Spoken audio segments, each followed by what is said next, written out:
Hello, everyone, and welcome to another episode of the Today in Titletown Packers podcast. I'm here with Bron, as always, and we're here to talk about the Titans game, a game in which the Packers won 40-14 at a snowy Lambeau Field. And we're going to talk about this upcoming game against the Chicago Bears. That is a playoff game for the Packers because if they win, it means they get the number one seed in the NFC. We're going to talk about all that and much more. Bron, how you feeling after that win? Look, I'm feeling great. There's a lot of great things going on right now with this team and all different things surrounding how we're playing. So things are good. Yeah, it was just a great game. This was probably my favorite game of the year. I don't know. It was just amazing. The snow really helped. It just looked so appealing, and it's just the vibes were amazing. 40-14, a game even I did not see coming. I thought this would be much more of a shootout type of game. I predicted to be like a game of the year candidate, but it was not that. It was a beatdown, and it was probably the best game of the year from both sides of the ball in their toughest test of the year. Yeah, it was one of those games where we were coming off a game where the Packers didn't put up their best performance against the Panthers, and now we're going up against this elite team in the Titans, and we just come out and bring our really not even our A game, but our A+ game. And that's what you have to do, and we really showed, we proved to the doubters that we can beat just about any team put in front of us. Regardless of the games that we have played, just the level of competition and things like that people like to bring up in when we're talking about where the Packers rank among the great teams in the NFC and the NFL. So for me, the way the snow was falling and just the things that were aligning for the Packers helped us get out and get a huge win against a great team. Everyone was talking about the 1-2 coming into this week. We were 1-2 against teams with a winning record. Well, now we're 3-2 against teams with a winning record because we beat the Titans, and then the Bears are now over 500. So it looks much better, and we're up there. The Saints are also 3-2. So are the Seahawks. It's all just so annoying, especially coming out of last year when that's all anyone was talking about is how overrated this Packers team was. They're not a real 13-3 team, which I agreed with to some extent, but this year I don't think that's the case at all because our offense has just looked so much better than it did last year at all. So coming out of that Panthers game, we didn't really know what to expect with this offense. We didn't know if that was more of a trap game, if that was a game we underestimated our opponent and we played down to him, or if that was a sign of things to come for this offense. We assumed that they would be able to get back into gear against the Titans, and they definitely did because you're right, they brought their A+ game this game. Everyone, Rodgers played amazing. Adams had another astonishing game.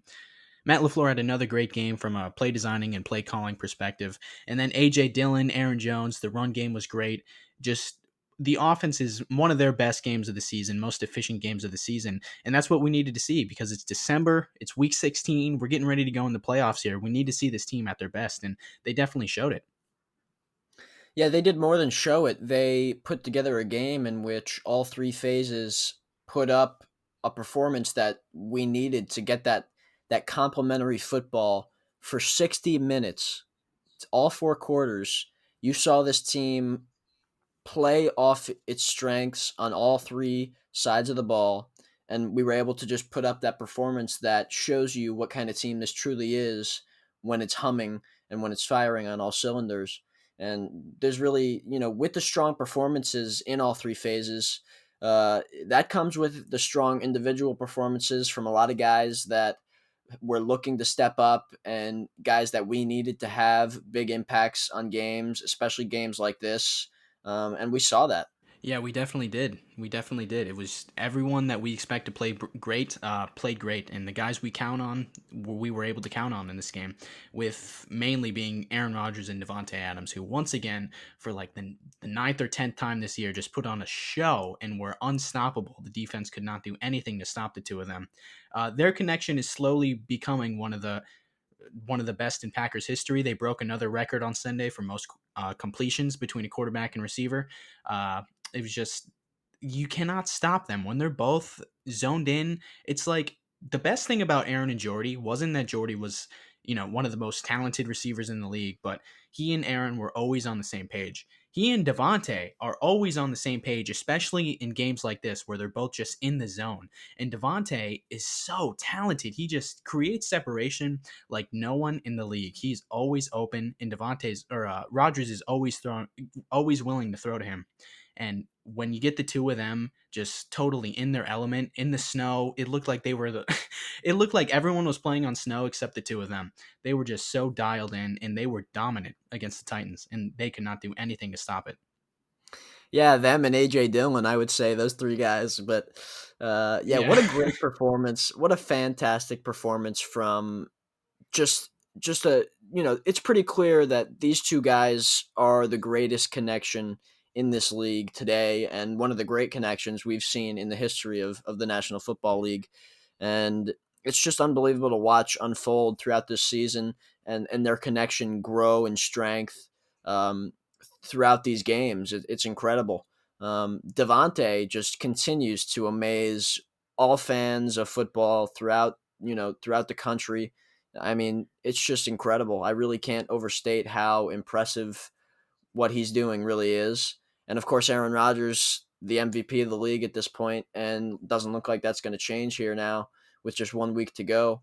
And this team has brought together a truly special performance by just so many different guys that are bringing the team to a whole different level this year. And that's why I think we're definitely we're the team to beat, not only in the NFC, but the NFL. And I think we've got a great chance to show that throughout these playoffs. Devontae was officially added to the 99 club in Madden. About time for that one. Still waiting on Rogers. I have no idea why he. I don't play Madden a lot, but I don't know what his rating is. But it's not as high as it needs to be, considering he's the best quarterback in the NFL right now. Yeah, well, Mahomes is a 99 in the game, and Rodgers is sitting at a 95 right now. And I That expect that is, to change. Yeah, it's weird right now. That just you can never rely on these ratings as pure judges of what the players truly are talent wise. But yeah, of of course. course, Mahomes is going to get that 99 because he's the NFL media's favorite son. Um, you know, it's real quick, I was thinking, Rogers has a chance to get on the cover of Madden 22. I Like, think who else this would it is be? right. This is a great opportunity to finally to get him on the cover, and of course, people are going to talk about the Madden curse and whatnot. But Yeah. and just the same way people try to tell me that I jinx the games when I provide stats. You know, I'm flattered Don't that they jinx it, think I Crow. have control. Yeah, I'm flattered that they think I have control over the games. Yeah. My family's like that. Like, I'll say something, they're like, "Oh, shut up, shut up," or the broadcast shows the stat on the screen. They're like, "Oh, great, thanks." It's Yeah. I grew out of that. I grew out of that a long time ago. Well, look, I mean, the way that Aaron Rodgers is playing, obviously, he's going to be the MVP, and I'm sure he'll get to that 99 just like Devontae. But there was a great video that came out that showed Rodgers breaking the news to Devontae that he made the 99 club, and you could tell how excited Devontae was. He said that he was getting feelings that he hasn't felt in a long time, and because you know how badly he wanted that and how long that was overdue, and he really earned it because that is an elite. It's hard to overstate how elite that club is because 99, that's the best you can be in this video game. There's thousands of players in the game, and to be 99, one of just seven guys in the NFL to get that spot this year, that shows how great of a player he truly is. After being ranked in the 50s in the NFL top 100 this offseason or whatever he was ranked. I mean, this really shows you that he is truly a top 5, top 7, top 10, top 3, whatever you want to put him. He's truly one of the elite players in this league, and I'm glad he's getting some recognition for that. The year he's putting together is just insane. It is up there with the likes of some of the best receivers this game has ever seen, and especially considering the fact that he's played in only 12 and a half games. He's missed games, and he's at 1,300 yards, 17 touchdowns, 109 receptions. He's going to break the single season record, I'm pretty sure, in Packers history. And that is the likes of Chris Carter and Randy Moss, I believe, the 109 receptions and 17 touchdowns, I'm pretty sure. So it's just he's playing like a gold jacket player this season, and it's really fun to watch, especially with a guy like Rodgers playing the way he is, able to get him the ball whenever he's open, always willing to throw to him. It's quite the connection, and he's. I don't know if there's a debate anymore for who the best receiver in the league is right now because Hopkins. It was Hopkins and Julio midseason. That's what everyone was arguing with, and Julio's obviously been hurt, and Hopkins has not played at the level you'd expect him to as of late. And then Tyreek Hill, the Chiefs' offense has not been very good at lately, so it's definitely Adams. He's gonna be up there for offensive player of the year discussions, and he had a 3 touchdown game on Sunday, which is just it's nothing new for him. What a game from him! What a game! I mean, just the touchdown catches alone. If you want to just single those plays out, he had the one where it was similar to other ones he's had this year, where Rodgers throws it out to him, at the line of scrimmage, and then Devontae just makes moves to get in the end zone. And that was, those are so impressive because you would think, a guy's 7 yards away from the end zone and he gets the ball right away. You think the cornerback's going to be able to make a play to at least keep him from scoring. But of course, Devontae finds a way to get in the end zone. It's so impressive that he continues to do that week in and week out. And then the other one, back shoulder fade, looking like a ball that Rodgers really just floated in there. Devontae somehow gets 2 feet in, body catches it. Just a gorgeous play between those two. And then the other, Devontae splits a double team in the back of the end zone, finds himself wide open. Rodgers hits him, perfect pass. And those guys, like we just talked about, are on another level with their connection. And Devontae is, regardless of who's covering him or how many people are covering him, he's just unstoppable. That last touchdown, it looked from the broadcast. You obviously can't see what's happening in the actual end zone, but it looked like they just didn't cover him. But you watch it, and he's double teamed, and Roger said he broke off his route, and it's just such a smart player. And it's like it's the combination of that Hall of Fame talent with the football IQ that a guy like Jordy Nelson had to be on the same page as Rodgers all the time. And it's an unstoppable tandem. And then that first Yeah, touchdown is just a play we've seen from him before. Just get the ball in his hands. He's going to make someone miss. He's going to find the end zone or the first down marker, as he always does. and then of course that play late in the game up the left sideline was just one of the most incredible plays between that duo that we've seen. Um, Yeah. Rogers said he checked it to a go from a slant, and it was pure trust. If you ever want to look at how much Aaron Rodgers trusts Devontae Adams, just look at that play because Devontae doesn't have much room. He's got maybe a foot of separation on the corner, and just Rodgers puts maybe his best throw of the night and one of his best throws of the season. Devontae makes a fantastic catch with his hands on the next to the body of the corner, going down the sideline, gets up, dances, gives the first down signal. That dude is the swaggiest player in the NFL by a mile. Nobody can Yeah. top what he does on the field, and nobody can top his celebrations, his swagger. He's just got it.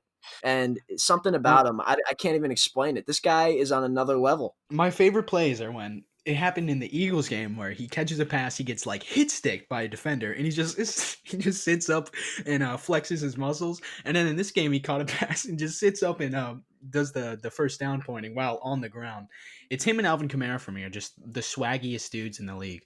They just untouched swag, and then Rogers is in that conversation too, but it's much different kind of swag. Oh yeah, I mean Devontae, he'll be in this last game especially, he'll be sliding in the snow and just gets up and gives you that first down signal from the ground, and just something about him, like it just and he knows, and everybody on the field knows that nobody can stop him, and Yeah. he toys with the defensive backs that even attempt to do it. And with Rodgers, it's just like I'm smarter than every single person on this field, and I know what they're doing more than they do. And he's like a surgeon, just able to just basically do whatever he wants out there. And we see it every week from both of those guys, and they're both silent assassins on the field. Yeah, Adams, he's just like he's not a talker either. He's not at a diva position, being a wide receiver. He's like the most non-diva in the NFL, but on the field, you're not going to stop him from flexing in your face. We're so lucky to have them. We are very lucky to have him. And then Rodgers is just it's like he doesn't even have to say anything. You just know he's got the walk. Yep. Uh, it's so great to have those guys, especially when you're talking about how confident you are in a team and their chances to do something special this year. To have those two guys at the forefront of our offense gives me so much confidence in who we can be as a team. Oh yeah. Like last year it's like it was like we didn't really have an identity, and that was probably over talked about, but at times, but we didn't really have an identity. Rodgers was good, but he wasn't like an MVP candidate. He wasn't playing out of his mind like he is this year. And Devontae, he was also good, but he's just on a different level this year. And so that is our identity. The two of them just week in, week out, carving up defenses, and they can't do anything to stop it. Well, the one thing this week that was really a point of emphasis that we talked about before the game that we thought would make us the victors at the end, but ended up being way more impactful was the fact that the Titans pass rush just did not get to Aaron Rodgers in the slightest. And when that happens, when Rodgers has time to do whatever he wants and is able to feel comfortable back there and just go through his progressions, it's not going to be easy to stop this offense. And obviously that was the case. It just didn't happen. So, I just thought that we were able to really do whatever we wanted. And that was why we were able to come out with the victory. Yeah, Rodgers is like he's at the Tom Brady stage of his career where if you give him all day in the pocket, you're not going to win the game. You've got to pressure him at least a little bit. And the Titans tried to. They sent 11 blitzes, but he went 10 for 12 with 140 yards and 2 touchdowns against the blitz. So they tried to take the formula that the Panthers took last week where it's just blitz it in the Buccaneers for that matter. Just blitz him to no end and kind of just keep everyone covered in the back end, and it should be a winning result. But that was not the case this week because they could not get any pressure at all for most of the game, and he was able to just dice him up. Yeah, and you felt Corey Linsley's presence coming from his return, with the offensive line really doing an excellent job keeping Rodgers protected, not only, but also in the running game. Aaron Jones had a great start, had that one huge run, and then, of course, went out with the injury, which gave A.J. Dillon a lot more opportunities, and we saw what he was able to do. Over 100 yards, 2 touchdowns in his first real action. Um, Number one, we interviewed AJ Dillon on this podcast, and talking to We did. him was very, very good to hear some of the things that he was talking about, and you could tell the kind of character this guy has. So we were excited after really hearing him talk and getting to ask him questions about what kind of player he is and just all different things about his character. Was really telling about what kind of player he could be in this league, and it's great to see him kind of bringing that all together now, as we not only move on into the season, but as we approach the playoffs, where we talked about his body type being one of those that could be a legitimate weapon for us in these games where you might have to rely on running the ball more. And we saw that it really all came together for him, and going back to what we talked about with him in our interview. So the running game was elite. It was our best performance of the season, maybe, to be able to have 235 yards on the ground, and one of them come from the big rookie back. So it was a great performance by the offensive line and the running backs to be able to really dominate, not only in the passing game but also in the running game, which helped us get to 40 points on offense. This was Dylan's first game with over 5 carries, so it's up to this point. It's been so hard to just like evaluate him at all, and the kind of player he is. But now that we've seen him in extensive action, we know what type of player he is and what type of player he can be because he is a bruiser. It takes an army to bring down that man. He had 93 yards after contact. That is insane. That is he Wow. out Derrick Henry. Yeah. Yeah. I Like mean, Derrick Henry, we were flying to the football against Henry. The Titans did not take that game plan because it's a rookie running back, never had more than 5 carries in a game before, and he tore him apart. And cornerbacks, they cannot tackle him one on one. And when we block everyone but defensive backs, it's gonna be tough to bring him down. I mean, we all know about his quads. You can't you can't take him down from the legs. no, yeah. I mean, we saw, like, in the few carries he's had throughout the season they've been pretty like they've all looked nice. Like he's had some long runs, of 10 plus yards on a couple different occasions. Even some 7 yard, 6 yard runs where you're like, this kid could really run. And when he's coming into the game cold and breaking out 6 yard, 7 yard plus runs, it's pretty impressive. And then we saw him get that full action for the first time, and uh, you know, it was all about what we thought he could do, and we'd love to see him keep this performance up because just imagine a backfield with Jamal Williams, great pass protector, guy who can run a little bit but is a pass catcher out of the backfield as well. And then obviously Aaron Jones, we know what he can do, and now add AJ Dillon to the mix, who's really maybe he's probably the toughest runner of the group. So we've just Oh got yeah. everything that you would want in a running back between those three guys in the backfield for now, and that's going to be a great tool to have in the playoffs. Coming out of this game, it's like it kind of I don't know if the front office is going to overreact to one game, but they might want to reevaluate what the plan might be going into this offseason because a backfield with AJ Dillon and Aaron Jones in their first game together, it was pretty dangerous. They combined for 5 first downs, which is incredible for running backs, and they also had 5 carries over 10 yards. So they were just so explosive, and it's the old school thunder and lightning, a la Eddie Lacy, James Starks, which we haven't. I mean, I guess Jones and Williams at their peaks are both the thunder and lightning type of running backs, but I don't think Williams gives you the amount of impact that Dillon does just on a per carry basis. Yeah, I agree with you there because I don't think when we've talked about this before, but I think Williams is more limited running the football, especially against good defenses that are going to be able to stop the run, or even defenses that'll stack the box. Because I just think Jamal doesn't bring like that speed level or that lack of ability to be tackled as much as AJ Dillon does. And of course, we've seen Jamal, just be so aggressive and tough running the football, and guys are holding him down and trying to get him to the ground, and he's getting these tough yards. We're not trying to diminish Jamal here because he's been great this season, but Dillon brings a different attitude running where it's not like this anger that you see with Jamal. It's more of just nobody can get a hold of him, and he's Yeah. fast, and he's just you're not going to tackle him, but he's just tough that he can just run all over you right down your throat, and you really can't do anything about it regardless of how many guys are in the box. Yeah, Williams has been this season our third and one, fourth and one running back. Give it to him, let him run up the middle. Matt LaFleur loves that play, but I think Dillon is he's the perfect running back for that. I mean, he truck sticked a 290-pound defensive lineman, just ran right over him for a Yep. touchdown. I think it was 7 yards from the end zone.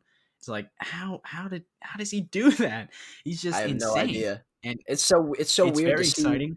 a guy that it's so weird to see a guy that is that big just get manhandled on that play. I mean, Dylan just absolutely demolished him, and Yeah. it didn't look any like any difficulty for Dylan. Dylan made it look so easy too. Just hmm crazy impressive that guy's strength. Yeah. And I mean, taking a running back in the second round, it's just maybe not the best thing you could do, but we're at the point now where I'm done judging the process. I'm done critiquing what the front office was thinking there. And now it's the point. He's on the team and he looks phenomenal. So I'm pretty excited about AJ Dillon.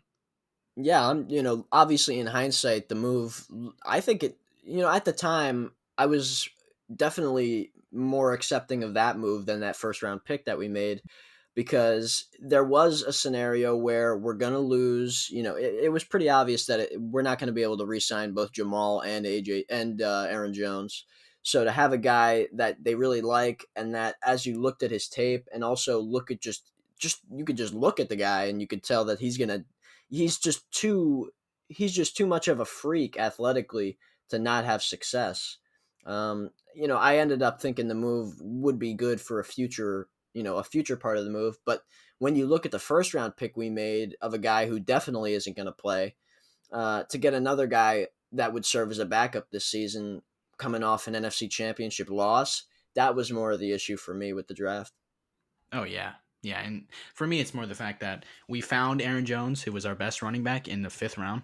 So taking a running back that early is usually not not too wise, but he's on the team now. He's a Packer. He's wearing green and yellow, so I'm going to root for him, and he looks great. But the run game in all was definitely helped a lot by Matt LaFleur's play calling and play design coming out of last week, where it looked like such a stale version of what we've seen this offense as this in 2020. But this year we were back to the motion, back to the creative play design. We had 21 carries with some kind of motion pre-snap or at the snap, and we generated 174 yards off of that, 8.3 average yards per carry. So it's just like so simple. And whenever we have these games where we don't utilize the motion, it's very frustrating because it puts so much stress on the opposing linebackers, especially having Rodgers in the backfield playing at an MVP level. It's just so much chaos for the opposing defense. It's so easy just to generate these free yards, basically. And so it's great to see LaFleur get back to what he's been doing all year. I thought Tavon Austin provided a really nice boost to what we were doing, like you just mentioned with the motion. Having him able to do that kind of thing and even get the ball a couple times, he made some tough catches on really hot balls from Rodgers that wouldn't be caught by a lot of different players. But him being a slot receiver type build, and having that speed and concentration to catch those balls that Rodgers was throwing to him and get positive yardage on just about every time he touches the football. I think he's been a great addition, and I'm excited to see him continue to get touches and get involved with this offense moving forward. Yeah, he's been great. He's pretty much perfectly substituted what Tyler Irvin brought to this offense, and it's cool to see him already getting design plays that are designed to go to Tavon Austin, and he's definitely the receiver you want to see. He's definitely built for those type of plays. Coming off of the bubble motion, you can hand it off to the running back or just flick it out to him, and when you do both of those things, the linebackers don't know what to defend. So it's really smart football there from Matt LaFleur, and it's just easy stuff. And so last week's Panthers game, it makes it all the more frustrating. Why do we just get away from these things for games at a time? But when we're doing it, when we're playing at our peak, maybe it has to do with LaFleur just saving this stuff for the bigger games. I'm I'm not against that totally because when it works, it definitely works, and we get the 40-point games out of this offense.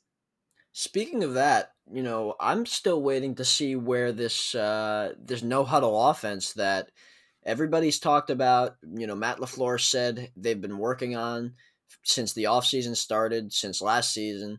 We haven't seen that hurry up, that up tempo stuff, unless it's like a 2-minute drill or whatever the case is. So I'm waiting to see where we get, because it's a lot of just, Rodgers getting to the line. Um, we're going to huddle up and we're going to call a play. I'm still waiting for Rodgers to be able to bring that stuff out on his own and give him more of the ability to bring his own stuff to the table. That, of course, Matt LaFleur's plays, but Rodgers' ability to pick and choose that stuff, high tempo stuff that we haven't done much of this year, and maybe that's something that we could see in the playoffs. Yeah, the no huddle is it's literally been non-existent for this offense. I mean, to be fair, they haven't really needed it most times this season. They've been That's a working good just point. fine. Yeah, But like think of the Colts game in that when we were on the game tying drive, that big play to MVS. Even that was like no huddle. We didn't have many timeouts, but every time we'd get a big play, it was just run up to the line and spike it. It's not it's not any kind of run up to the line and we have a called play for the sequential play after the big play. It's just we get a positive yardage play, just spike it and we'll call another play. And so it's that kind is of a like great point. That's a great point because the way you're talking about that, instead, if we didn't lose those spikes, those downs yeah. on the spikes, we might have won that football game. Yeah, we've seen Rodgers work like that. He's one of the best at that, just working on his own, calling his own plays in kind of a way, just, drawing it up in the dirt. And we haven't seen a lot of that. And when this offense is stale, like last week, when it just can't move the football, it'd be nice to just have that in the back pocket, the no huddle offense. But it's, yeah, definitely nowhere to be found. And like I mentioned, maybe we see that. Maybe there's always something that you're saving. There's for every head coach, they've always got something up their sleeve. Maybe this is it. I mean, nobody's really asked him about it in press conferences or anything like that in a long time. Um, who knows? I mean, maybe this is something that he's got in his back pocket. Yeah, It's I last time I heard anyone talk about the inside the building, anyone talk about that was like training camp, where it's like That's one of the exactly last what I things said. they Yeah. had to install. But like, did they install it? Do they just not have one? I don't know. Yeah. But it was I don't very know weird either. in the Colts game. It was very weird when they were just spiking it. Like, don't you have two plays called? Don't isn't this how football works? I Yeah. don't know. It, I guess best case scenario there is just don't ever need it, and Yeah, they I have guess I not guess you're right needed about it. that. Yeah. Yeah, they haven't needed it a lot this season. But something else the running game helps is the play action game, which has been such an improvement over last year. I've talked about this before. It's when you're looking at what's improved, what this offense is doing better this year than last year. Where last year it was an average offense, I'd say. This year it's the best offense in the league, probably. You got to look at play action. Rodgers now has 20 touchdowns and no picks off of play action, where last year he had 4 touchdowns and 1 interception. And we're not using it that much more often this year because it was 26% usage in 2019, 29% this year. It's just much more efficient, and you can look at the running game. That helps it. That defenders focusing on the ground game helps go over the top. But it's the big thing that this offense is doing much better, and the big thing that Rodgers is much better at this year than last year. See, I don't even think it's that they're focusing more on the running game, particularly because I thought we were running the ball as good, if not better, last season. And adding to the fact that Rodgers is obviously having a great year, MVP level year, so they're going to probably be more focused on stopping the pass game anyway. So for me, I think it just has to do with Rodgers' comfortability in the offense, and also just his connection with the receivers that we've got growing through this time, that we've played these multiple games now almost 2 seasons full with Matt LaFleur at the helm, and probably just Rodgers himself just doing a better job at timing his dropbacks and hitting guys at the right time and finding what works. So for me, and a lot of that is the short stuff. We know one of the common plays that we've seen have a lot of success, especially on big downs, is that that third and short, third and medium play action rollout to Robert Tunyon, and that's had a lot of success. So you got to give that a lot of credit. And all that is just kind of gelling together for that play action pass. It definitely comes down to Rodgers just being much more efficient overall in every facet of the game. Aaron Schatz of Football Outsiders the other day had a tweet about how the Packers were 15th in defensive DVOA last year and they're 15th this year. Run game was fourth last year, fifth this year. The difference between last year's lucky Packers and this year's really good Packers is entirely Rodgers. So it's like it's the run game is probably, like you said, probably worse than it was last year, and the defense is probably playing at about the same level. So it's definitely just the only thing you can look at is just Rodgers just being a much better quarterback, much better, much more comfortable in this type of offense. And we've talked about it all year. It's the revenge tour. Maybe it has to do with Jordan Love, newfound chip on his shoulder, but he's just been insanely efficient at a level that we didn't see from him last year. So when you're looking at things that are making this offense better this year compared to last year, it's Rodgers just being much more sharp, much more confident in where he's going with the football, and doing these things like motion and play action that are LaFleur staples that Rodgers is just getting more comfortable with. Yeah, that's exactly right. And I think all that has contributed to why Rodgers is the MVP of the league, why Devontae Adams looks like he could potentially be in contention for the Offensive Player of the Year. And just obviously our overall success as an offense, scoring 30 points in 11 out of our 15 games, which is mind blowing. Just all of it combined has just been so great for us. And I think that has a lot to do with why we are where we're at. Yeah, when you're talking MVP, it's like look at last year where Rodgers was a top 10 quarterback, borderline top 10 in that area. And we were just so stale in most games last year offensively. And then we get the MVP Rodgers and we're putting up 40 points against the Titans. It's just an entirely different level of offense when we have Rodgers playing at his best. Speaking of playing at their best, let's talk about this defense because they're doing just that, and they are doing it at a high level right now. And it's a lot of individual performers that are bringing this defense to new heights that we've only thought about last year. And they're getting back to really their best football since Matt LaFleur became the head coach. The defense was just outstanding this game, and they played nothing like how I expected them to. We're coming off of like about a month now where we were beaten up on bad offenses overall, or bad to average offenses, I'd say. And they played well, they looked well in all the games, but it's like I don't know, I don't really know how much stock to put into those performances. And this was going to be a real test going up against a very physical team. People always call us soft. We can't contend with these run the football smash mouth type of teams, and we did just that. We held Derrick Henry in check in the first half. Tennessee had 12 carries for 44 yards, 3.67 average. We held them in check. We get out to an early lead, and then that's the formula that this Packers defense needs to have. Just stop the run, let the offense work, and then they're going to have to throw it, which is the strong point of this defense. And in the second half, Tannehill was 5 of 16 for only 55 yards and a pick. So it was just great. The back end played great. Great coverage all around. Darnell Savage, Jair Alexander continue to just be playing at the best of their positions. And then we were generating pressure. Rashawn Gary really came on. Zeke played great. Preston played great. And it was just the players we need to play great on the defense all played very well. So that's the formula for a successful defensive night. Yeah, you said it best. I mean, it was our best defensive night. It was just phenomenal. I mean, think about how much nerves there were surrounding the fact that we had to play the league's most powerful and maybe the league's best running back. Fans were worried, fans were concerned that he would run for over 200, maybe 300 yards on us. They were thinking about what had happened to us in the NFC Championship game last year, and who could blame people for thinking like that.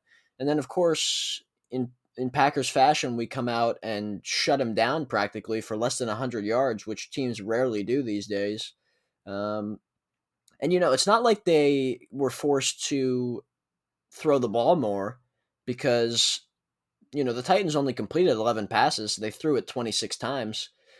That's pretty mind-boggling in and of itself. The fact that there were 11 completions on the Packers defense, but then you add to the fact that they still ran the ball over 20 times, just about as much as they threw it.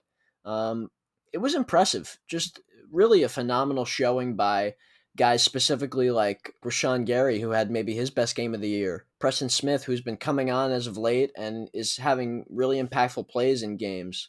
Zadarius Smith continuing to play at a really elite level, and plenty of other guys. Kenny Clark, fantastic against the run this week.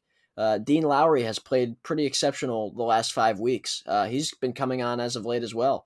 And we're going to talk about another guy who we just brought in. Very exciting stuff.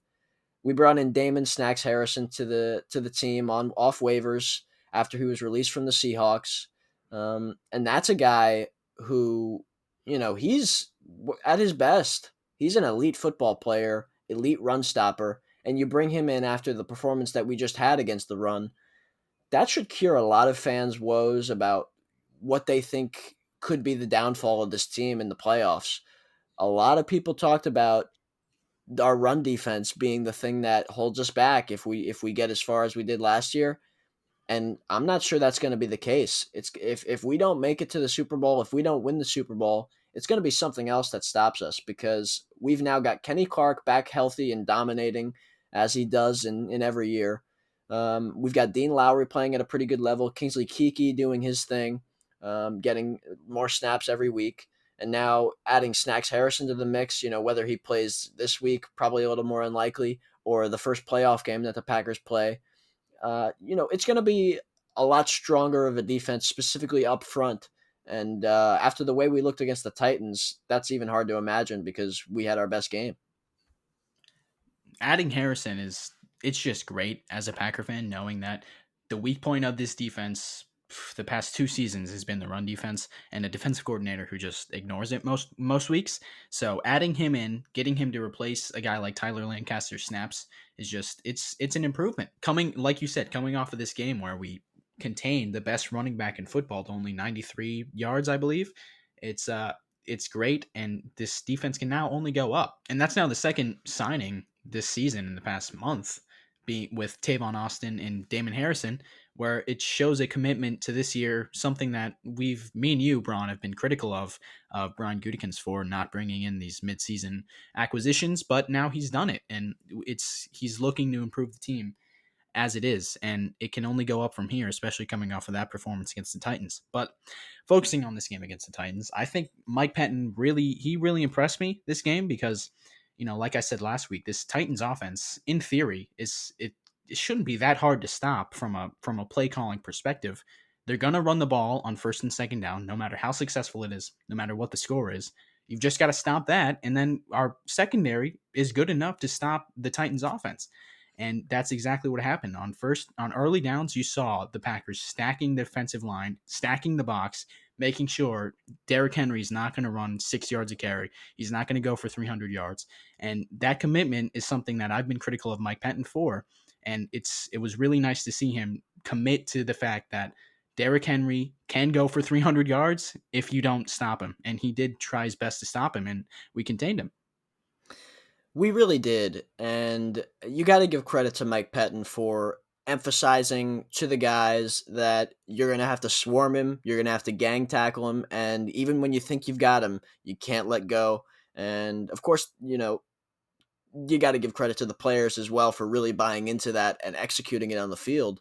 And like you mentioned, they're going to try to run the ball, regardless of the score. They're going to try to do it early and try to get into great positions where they can convert easy third downs. But when the Packers are able to stop Derrick Henry, for less than 5 yards on a lot of carries that night, that was just a really impressive performance.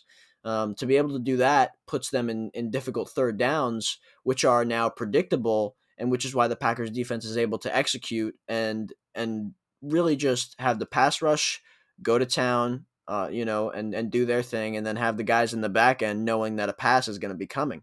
So it really just puts the defense in a great spot as a whole when you're able to do your job on those early downs and get the Titans into a spot where you know what they're going to do, and you just have to make sure your guys are doing their job, and you're not going to let it happen. And it worked. Everything worked. Mike Pettin he's really improved throughout this year, just through a lot of little things. We've talked about what he's done with Darnell Savage, and we saw it again this week, how impressive he was, almost having 2 picks, ended up with one, making pass breakups all game long. Adrian Amos, same thing. Both of those guys, obviously Jair Alexander, he barely allows catches anymore. Nobody targets him, and when they do, it's a pass breakup. I mean, Mike Pettin is utilizing his guys to a high level right now, and the defense is playing right where we want it to be, and it's exciting. Yeah, earlier this season we were talking about how he needs to trust his players because these guys can play. He just needs to trust them, put them in situations where they can execute, and most of the time they do. And the perfect example of that on Sunday, trusting his guys to cover well, Jair to cover well, Darnell to see the field properly and make plays. Same with Amos, and his pass rush. He trusted them to get home, and that's what happened on Sunday. And the Titans' most successful play of the night undoubtedly was the Ryan Tannehill touchdown run. And that was a product of everyone on the field reacting to Derrick Henry. So you can see that was the coaching point of the week.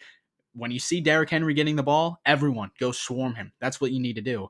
And, it was a negative play for the Packers defense, but I'll take that if it means we contain him for most of the game and we hold him to three yards per carry in the first half. Just like the run defense, like you mentioned, was able to really key in on Derrick Henry, I thought the secondary really just executed at an elite level, like they have been, really. And Darnell Savage is, who we mentioned a little bit. He's just playing some really excellent football right now, and he's playing like me and you both discussed. We had talked about what we wanted to see from him, playing closer to the football, more opportunities to get his hands on some of them. And then, Mike Pettin started actually doing that, and we're seeing the product of that, each and every week, which is him getting interceptions. He's got 4 in his last 5 games, and he's dropped a couple as well. And of course, he's breaking up passes as well. So all that stuff going on is a product of what Mike Pettin is putting him in position to do, because a player can only do so much when they're in the back end, 20 yards past the line of scrimmage. And we've talked about this plenty of times, but now we're seeing him continue to have a huge impact on the game, and his skill set is really being let loose, by the defensive coordinator, and that's making our defense better as a whole. And him next to Adrian Amos is a pairing that we haven't seen in Green Bay at the safety position in a long time. Yeah, taking a guy like Darnell Savage, who's one of the most talented guys on the defense for sure, and just keeping him 20 yards back is just it's a waste of talent because he's not a factor on most plays. So, and he was at times early on in the season a liability. He gave up a few big plays, but keeping him closer to the line of scrimmage, let him just be the robber. We're using him as a chess piece pretty much. He's blitzing. He had another nice blitz on Sunday where he forced an incompletion on third down to get the Titans off the field. It's just using him in the middle of the field, closer to the line of scrimmage. It's just great. And that the play where he dropped the pick was one of the most impressive plays I've seen from him. Watching him from the all 22 angle is just insane. It's like I told you, Bron, it's like he's the only guy on the field who can hold the right trigger in Madden because Yep. he's like he's in the snow in a blizzard. He's just running backwards at like 40 miles an hour and then runs up and forces the pass breakup. It would have been so nice if we got that pick, but sadly he dropped it. But it's a net win for the defense at least. And seeing him just come on this past couple months has just been phenomenal. Him and Amos right now are the highest graded safeties according to PFF since week 11. So the two of them, you're right, is just something like think back to Josh Jones and Kentrell Bryce. Oh Hmm. God. Oh my And we God. liked Kentrell Bryce. We liked him. We liked him. He was horrible. This kind of safety pairing, this kind of play from Darnell Savage is looking like he could be in the All-Pro conversation next year if he keeps it up for an entire season. Because right now he is playing unbelievable every week. Specifically with this pairing, they bring a unique, like, contrasting stylistic skill set where Savage brings the speed and Amos brings that smash mouth. Well, his nickname is Smash. He brings that smash mouth, hard hitting side of the safety position, kind of what you would want in that free safety, strong safety combo. And they're really like the ideal pairing. And I think they complement each other really well, and that's what obviously makes them so great together on the field. Yep, they are phenomenal, and it's great to have them in the back end to just keep everything safe as you expect your safeties, because it's not something we've seen from Green Bay Packers safeties in many, many years. And Darnell has the opportunity to be one of the best safeties in Green Bay Packers history, certainly since Nick Collins. But elsewhere in the secondary, Jair continues to lock up guys. He held Corey Davis to 0 receptions, 0 targets, I believe, and Kevin King was only targeted one time, which is ideal, I suppose. He gave up a reception for 12 yards, but he was only targeted once. So that's the ideal situation for the Packers secondary. Keep everything away from Kevin King. Yeah. And the strong points of the secondary are so strong that we can just eliminate the bad parts of the defense. It's going to be good. And then the pass rush is able to get home thanks to the coverage a lot of the time. They had 17 pressures on Sunday. So this is really the defense that we really need to see going into the playoffs here. Coming off of last year, a game where the Niners just ran down our throat and we didn't do anything to stop it, this was definitely the performance that we wanted to see from them everywhere on the field. Yeah, coming into this game, Corey Davis was the number 3 ranked receiver according to PFF, and Jair just shut him down, just blanked him. 0 catches, 0 targets, like you mentioned, and whoever's in front of Jair, we know what's going to happen. It's not going to be a good day for that player.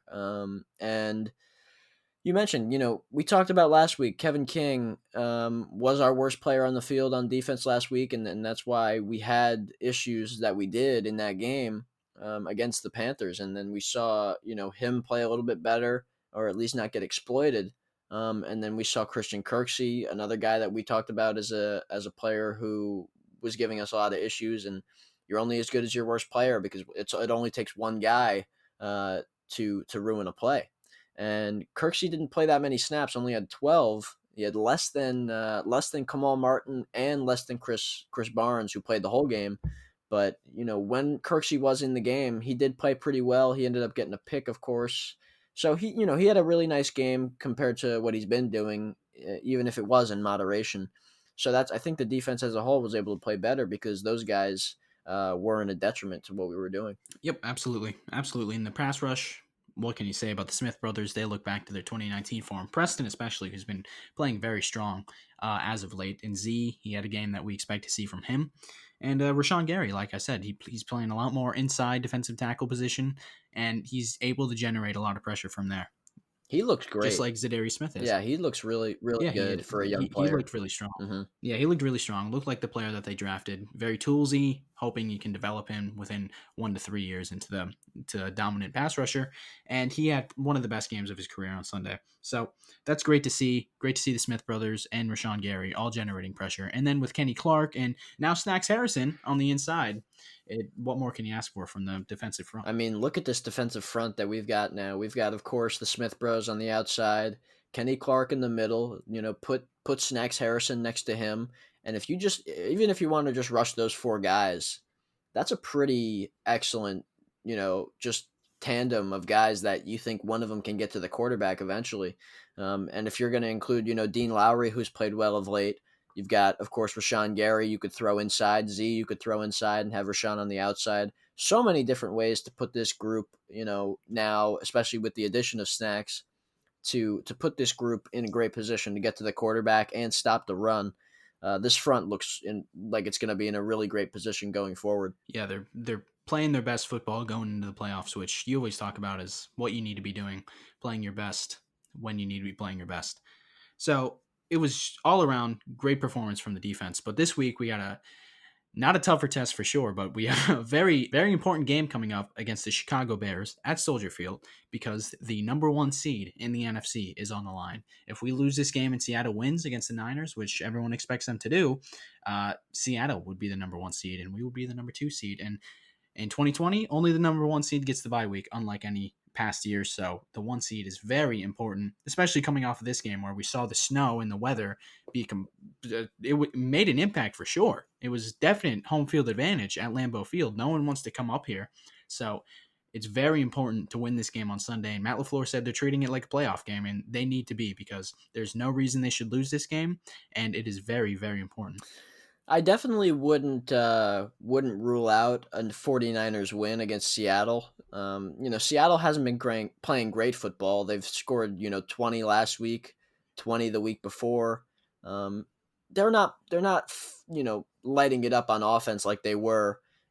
Defense has been better, but I would not be shocked if the 49ers came in and beat down the Seattle Seahawks. So we'll see if that happens. But either way, I expect this to be a win for Green Bay in the Chicago game. And although, we'll talk about more, what they're doing on offense, but just, as a stat for starters, in their last four games, they've scored 30 plus points. And that's pretty impressive considering they haven't barely ever done that, in the history of the organization. And with Mitch Trubisky there.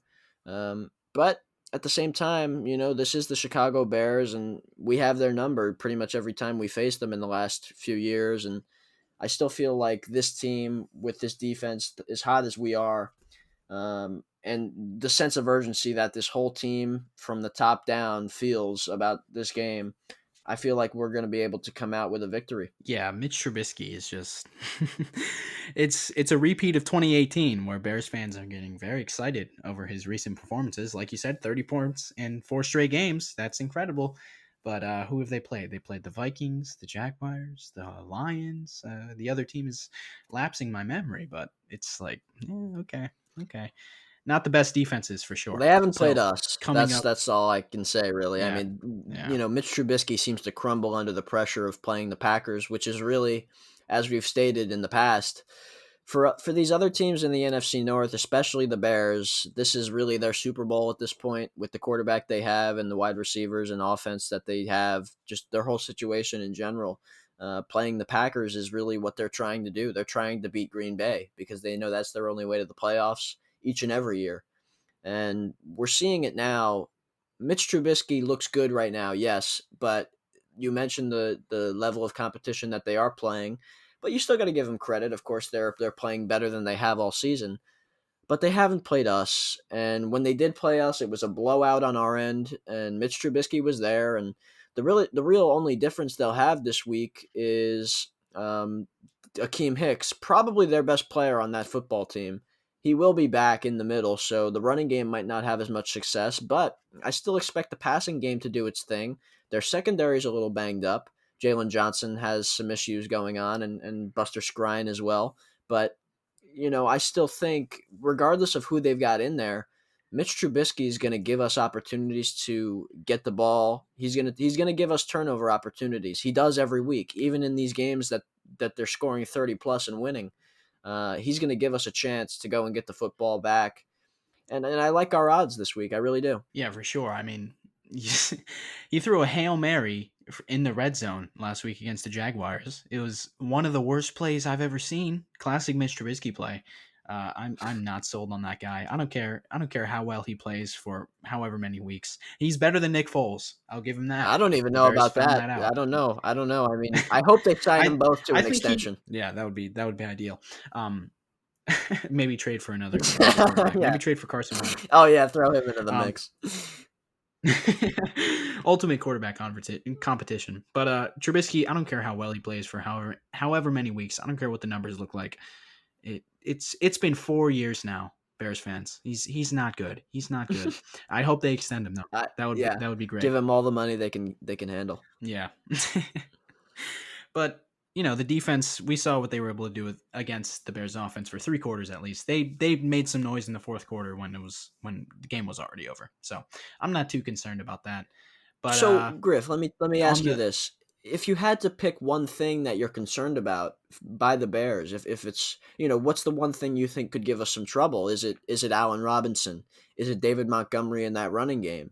Is it Mitch Trubisky running the football, which is probably what I would say. His ability to probably get outside the pocket and run a little bit could give us trouble. That's what I would say.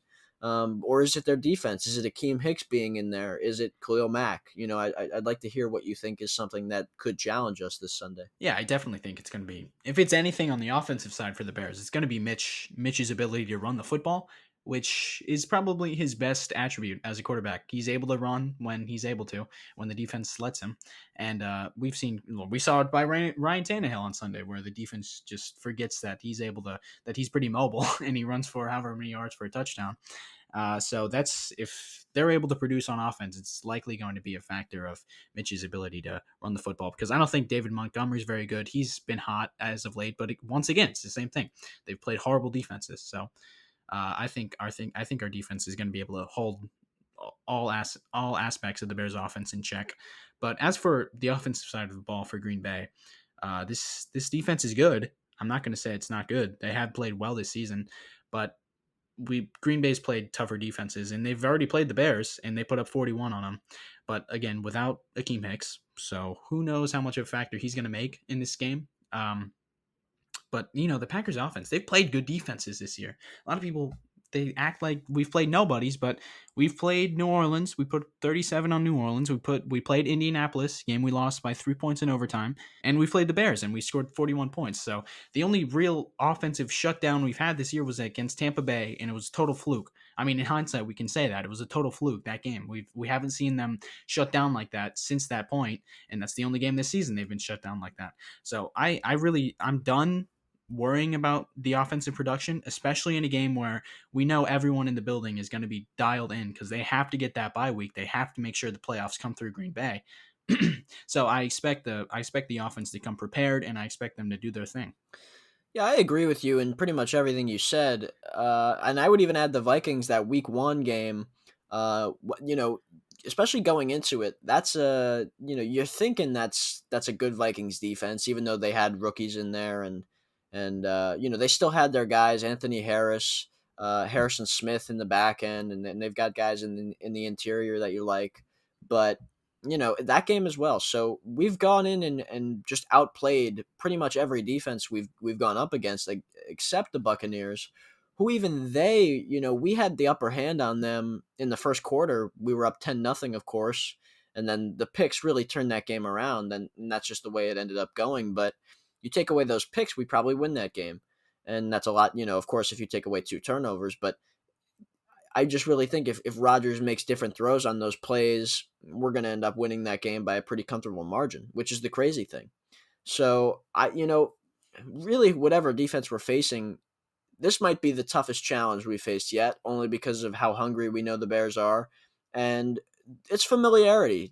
These games where, we've played Chicago so many times. Rodgers has specifically, Devontae.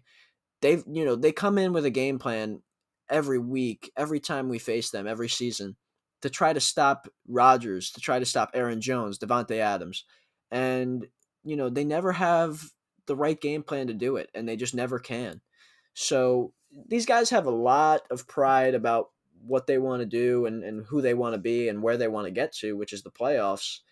And we're going to have to see if that is enough for them to kind of outplay a team that is just better than them, frankly, in the Green Bay Packers. So we'll see. Yeah, the only thing that can stop this Packers offense is when they stop themselves. It's when they commit too many penalties or drop a bunch of passes or don't pass block as well as they know they should.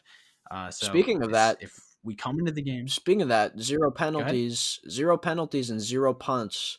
A stat we didn't mention from this past game, which was the first time that's happened in Packers history since 1941, when penalties started being calculated. So that's impressive. We didn't mention that, and that tells you how clean of a game, how complimentary of a game that was for a full 60 minutes. Everybody did their job in a clean way. Oh yeah, coming off of the Panthers game and Lions game where way too many penalties in both of those games. So having a game where just commit zero of them, completely clean effort by the Packers. That's what you want to see from this team because and look what happens when they don't get in their own way. They can do great things. It's just you got to stay out of your own way. You got to stay focused. I don't know what it is, but I think Matt LaFleur is going to coach them up for this game. I think he's going to put them in positions to succeed. And maybe I'm a homer, but I cannot really see the Bears finding a way to win this game because, frankly, we're just a better team. We've been a better team all season. We have more talent on the roster, and I think as much as this game means for them, meaning a 7th seed in the playoffs, if they win, I think it means more for us almost because this team definitely wants that bye week and they want people to come to Lambeau Field. The thing with the Bears is, yes, they can get in if they beat us, and they will get in if they beat us. But they're really invested also in this Arizona versus LA game, the Rams and Cardinals. If the Cardinals lose that game, the Bears are going to get in either way, whether they lose or win against us. But the Rams are going to be without their starting quarterback, and they're going to be without their number one receiver. So we'll see if they can pull that game out. But, if Arizona wins that game, they're going to have no other chance to get in but if they try to beat us. And we'll see. I mean, the stakes are high for this game and obviously that Cardinals game as well. So we'll see what happens. A lot of teams' hopes riding on other teams' games. We'll see. I mean, this Packers game specifically, both teams, like you mentioned, are extremely motivated.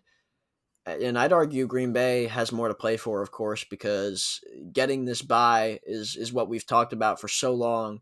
Trying to get an NFC Championship game at home, Aaron Rodgers talks about it, ad nauseum, and this could be our real chance to do that. Yeah, they cannot blow this opportunity. Rodgers talks about that all the time about never getting an NFC Championship game at home. So this is the perfect season. We're the far and away best team in the NFC at this point. And if we somehow manage to mess it up, it would just be so brutal. And then you look at individual motivations like Rodgers. He wants that NFC Championship game. He's going to come into this game prepared. He's trying to win MVP. Mahomes isn't playing this week. It's his award to lose at this point. So he needs to play well because he cares about that. Adams has all kinds of records to break this game. And it's just I can't see a way where this offense comes into the game unprepared like they have at times over the past 2 seasons where they just get in their own way and shoot themselves in their own feet. Well, you mentioned how it would be devastating to lose that first seed if the Packers were to lose this game against the Bears and then the Seahawks win. That would be tough to swallow because we felt like we've been in this position all year to get that number one seed, and it's really right on our fingertips right now, and we just can't let it slip away. But if we do, guess what's going to happen? We're going to be, Chicago's coming to Green Bay in the wild card round. So the one thing I can say is let's say we lose this game to Chicago, which I don't expect to happen, but if it does, we're going to be able to go and try to beat Chicago again, and I doubt they would beat us twice. That's all I could say. So um, we're going to be in a good position either way. I still feel like we're going to be able to go where we want to go. We're going to be able to get to the Super Bowl if we can just, you know, just play our game of football, whether it's at home or whether we're playing in the wild card round. I still think we match up with everybody, but as good as it gets in this league. So I feel good about where we're at as a whole. Yeah, I mean, even if we by chance do get the 2 seed, I'm still going to be pretty confident in our chances in the dance. But it's just so unnecessary. It's on our fingertips. If we manage to mess it up, it would just be just so annoying. And then there's a chance that Seattle's able to make it to the NFC Championship game, and we'd have to go to Seattle again. That would just suck. That would suck. We need teams to come to Green Bay because they don't want to come to Green Bay. And Roger said on the McAfee show, when he's in the cold, he just thinks that he's less miserable than everyone else on the field is. And it's true. They don't want to come up there. They don't want to come play in the snow. They don't want to come play in 19-degree weather. So just win. Just win. Just You're win. right. I think Aaron Rodgers, something I thought about, especially during this past game, was with Rodgers and Devontae and these other guys, when other teams come here, they're confident that their game isn't going to be diminished by the snow or the footing. They're confident that they're, if not, Rodgers talks about him being faster in the snow, but that they're confident that their game won't, it just won't diminish. You won't see a drop off in play from these guys, and they're confident in that. On the other hand, when you're talking about these teams that come to Lambeau, you know that you're going to get that. You see it every time it happens in these snow games. You see the drop off in play, and that's what gives us the true advantage. We're praying for snow when these games are at Lambeau in the playoffs, and it'd be nice to get an NFC Championship game in the snow. I mean, that would be ideal. That's like you're putting us in a great spot to win here. So the snow is such a it's so interesting and fascinating how much of a boost it gives to the Packers, but how detrimental it could be to any other team trying to come in and win a road game against us. It's really fascinating, and it shows how important it truly is. And if we're able to get that, it really does give us a true advantage. It's really hard to describe, but we have a true advantage when we go and play these other teams when we're staying home at Lambeau. Especially in 2020 when no other team has fans, and including Green Bay. So it's like we're really one of the only true home field advantages at this point. Just the weather, because it's the weather. We don't play inside, so it's like it's tough to come to Lambeau and play well. It's the frozen tundra. Teams are scared of this. And then you look around the NFC, Seattle. Russell Wilson stinks on Broadway every time he comes to Lambeau Field. Tampa Bay. You think they want to come up to Green Bay from Florida? I don't think so. New Orleans plays in a dome. Arizona plays in a dome. LA. You think they want to come up to Green Bay? They play in a dome as well.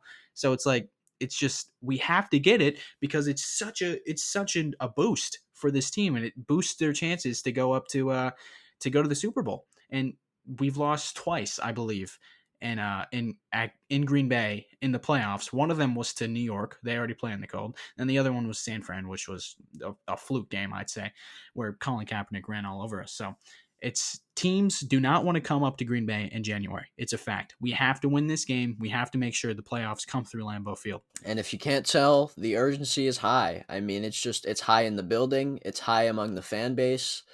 This is a must-win game, and there's no truer sense of the word when you talk about this one. Rivalry game, the Chicago Bears. The history is unrivaled between these two teams. The Packers have 100 wins, the Bears have 95, and I mean, this is just one of those games where everything's on the line. Those rare occasions where the Packers play the Bears week 17 and everything's to play for. And it's exciting. It's nerve wracking. I mean, Griff, I'm nervous. I get just thinking about it. You get the chills, you get the Oh yeah. nerves. It's really you feel it because it's one of those games where it's anything can happen. So I'm excited. I'm nervous. I'm all of the above. I just can't wait to potentially send the Bears home. That would be just a fantastic way to go into the playoffs. Yeah, I'm super nervous. I wish the Rams would have just won on Sunday because Of course, all this yeah. could have been They avoided. We could have they been, look like the best team. yeah, They look like the best team potentially on in terms of most complete in the NFC just a few weeks ago, and then they go and lose to the Jets, and of course now they start losing. So it's Yeah. so weird. Like why, But Oh my we have to god. take care of our own destiny, and we control it. So it's just we Yep. have to do what we have to do. It's our time, and the true, we talked about this game being a true test of where we were at and a measuring stick and all that. And obviously we passed with flying colors and we're the clear best team in the NFC. This seals the deal, this game, where this is a winning team, and regardless of that, it everything's on the line now, and it truly is a playoff game, like Matt LaFleur says. So, I mean, this is it here. This is where we really show who we are, and in fact, we end up getting to where we want to go, and the number one seed gives us the best chance to do it, and everything's on the line. Can't overstate how important this game Yep. is. And if you win this game, you get a week off. That should be And then enough Snacks is coming to enough town, motivation. and we'll be at our And best. then you get snacks in the mix. Healthy. Get some snack Everybody's mix. healthy. Healthy. Yep. Everybody will be you might Yep. see Tyler Irvin back, then you have Tavon and Tyler Irvin. Just to have two guys. Just you find all this insurance policy by being healthy, skipping a game basically. You basically win a playoff game by getting a bye. All these other teams, Yep. we could see the craziest things could happen. We've seen crazier things than a quarterback getting hurt and having to miss a week. I mean, things happen. We could get lucky and not have to face a guy like Drew Brees or Russell Wilson. If whenever that's just what the way the playoffs go. And to get a week where you just get healthy and rest and prepare for the next matchup, it's just completely just critical. It's so important, and to have the opportunity to get that with a win this week is unbelievable, and it's a great chance for us to show who we really are. Definitely. It's going to be exciting. It's going to be a good game. I think it's going to be, I don't know. I think it's going to be closer than the Week 12 game, but I still can't see a way in which Chicago is able to come out of this one with a W. It's going to start with I don't think I'm going to tell you right now, I don't think we get to 40, and I could see us not getting to 30 either, just because of the intensity of this game is going to be high, and the Bears are going to do whatever they can. They're going to play their hearts out because their playoff lives are on the line. We're already locked in, but they have to do more to get in. They still have to get into the dance. We're locked in. So they're gonna do everything they can. They're desperate. They're gonna really just do it all to try to get in this playoffs and win this game. So we'll see. I mean, I expect it to be a closer game, like you mentioned, but I think the Packers defense is going to show up in a big way and really solidify the fact that both sides of the ball are going to be at the top of the league at the end of this game. And I'm going to go and say that the score is going to be, I'm going to say 28-17, and I think it's going to be closer than that score says, because that 11-point margin is quite big. But I think Green Bay is going to get some scores at the end to really just seal the deal, and that'll be a great win for us, obviously. And I'm excited. Griff, give me your score, and also tell me a guy that you're looking at as the maybe potential X factor. I think the score is going to be a lot like what you said, maybe in the 28-17 range. I think we can get to 30. We've gotten to 30 most games this season by far. So I think I'm gonna say lock it in 31-21, 10-point game. That feels good, and I think they pull away in the end with a late field goal just to really seal the deal. And then a guy I'm looking at, it's got to be Rodgers. It's just that's such an easy answer, but I think he wants that third MVP. He wants that NFC Championship game at home. And so I think he's going to come out and just slice and dice the Bears defense. He loves playing at Soldier Field, and he loves playing the Bears, and he loves beating the Bears especially. So I think it's going to be another great performance for him just to lock up the MVP with Mahomes not playing. Yeah, for me, I'm gonna go with two guys. Then they're both on the defensive side of the ball. I'm gonna go with Kenny Clark in the middle as the key guy. We're looking at him to continue dominating, because these past few weeks he's been really, really good stopping the run, and getting to the quarterback as well. So I'm expecting him to really man the middle on a weak Bears O line. I think he's gonna have a great opportunity to have one of those game wrecking performances that could give us a big win. And the other guy for me is Adrian Amos, who obviously a former Bear, picked off Mitch Trubisky in his first game against the Bears last year when we brought him in.